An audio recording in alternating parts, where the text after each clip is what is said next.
kenapa tadi kita perlu ada survei ini? Karena bagi kami ada dua kekuatan tadi, kader militan dan struktur yang solid. Kader militan apa? Ketika dia mengusung memang orang yang memang dia usung sejak awal. Struktur yang solid kita pengen tahu struktur usulannya kemana, dan ternyata memuat kepada apa yang kita sampaikan pada hari ini. Pak, penegasan, apakah ini persiapan untuk melawan anak presiden? Ternyata programnya berjalan secara paralel, dan ketemunya anak supir taksi melawan anak presiden. Anak presiden sampai dengan Oktober 2024 ya, setelah itu pensiun. Jadi anak mantan presiden nantinya saat pilkada berlangsung, bener kan? Iya. Ya masih anak presiden aja, nanti akan berlangsung saat pilkada itu anak mantan presiden.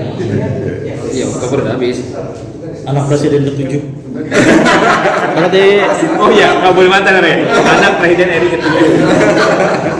Siap. Sekali lagi, Kalau yang ini sendiri buat wali kota aja apa gimana? ini ada wali kota dan wakil, tapi memang tahapan awal difokuskan untuk wali kota. Karena kalau wakil istilahnya kita masih punya banyak pertimbangan dan diskusi terkait dengan koalisi dan strategi yang terbaik. Karena dari nanti wali kota yang ada, selanjutnya kita cari nih. Tadi siapa yang paling akan memperkuat? Ya tokoh, perempuan, birokrat, tokoh agama, atau mungkin PKS sendiri bisa jadi kan, mungkin aja. Ya sekarang misalnya dari Pak Idris, ternyata Pak Idris gabung juga sama PKS dua-duanya bisa. Jadi untuk jumlah pemenangan pilkada PKS kita memang sudah ada panduan. Tahapan pertama adalah penjaringan. Penjaringan ini dilakukan terhadap pertama kader melalui unit pemilihan anggota. Jadi di Depok itu ada 600 unit pemilihan anggota untuk 3.600 kader. Selanjutnya juga usulan dari struktur ada 11 Dewan Pimpinan Cabang, Kecamatan, dan 63 Dewan Pimpinan Ranting tingkat kelurahan. Nah dari semua itu kita jaring, hasilnya kita kumpulkan dan kita bahas, dan itulah akhirnya keluar tadi yang 3 nama yang tadi saya sampaikan. 3 nama ini ada Pak Imam Budi Hartono, Gamal Albin Said, Ketua Pemuda DPP, dan jubir PKS Muhammad Khalid.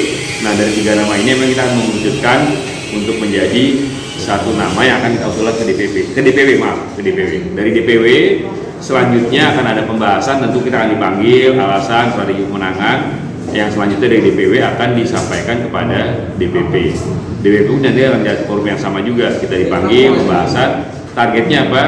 Selanjutnya setelah itu baru ada tahapan istilahnya, kalau udah fokus ya akan ada penjaringan. Nah dari sinilah nanti akan ada penetapan SK DPP.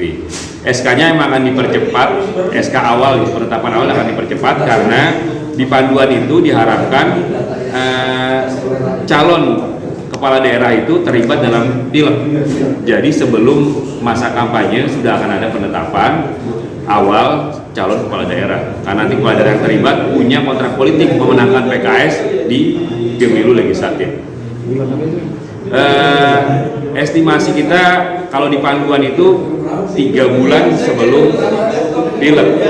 Jadi kampanye pileg itu kan bulan November ya, berarti kalau tarik mundurnya Oktober, September, Agustus ya, nggak lama lagi. Jadi makanya kita percepat prosesnya, karena termasuk Depok ini agak terlambat. Seharusnya memang sebelum Idul Fitri kemarin sudah ada usulan, tapi karena kita ada beberapa kegiatan yang lain agak tertunda, dan mudah-mudahan ini jadi menjawab apa yang disampaikan oleh dari tingkat DPW maupun dari pusat, bagaimana usulan dari Kota Depok.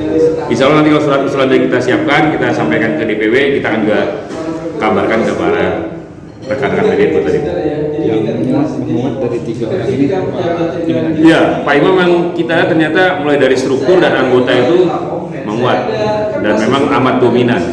Ya, karena memang beliau kader yang sudah cukup lama di Depok ya, 30 tahun berkiprah di tingkat mulai dari kota, provinsi sampai ke di struktur juga, sehingga memang ini menjadi penguatan juga.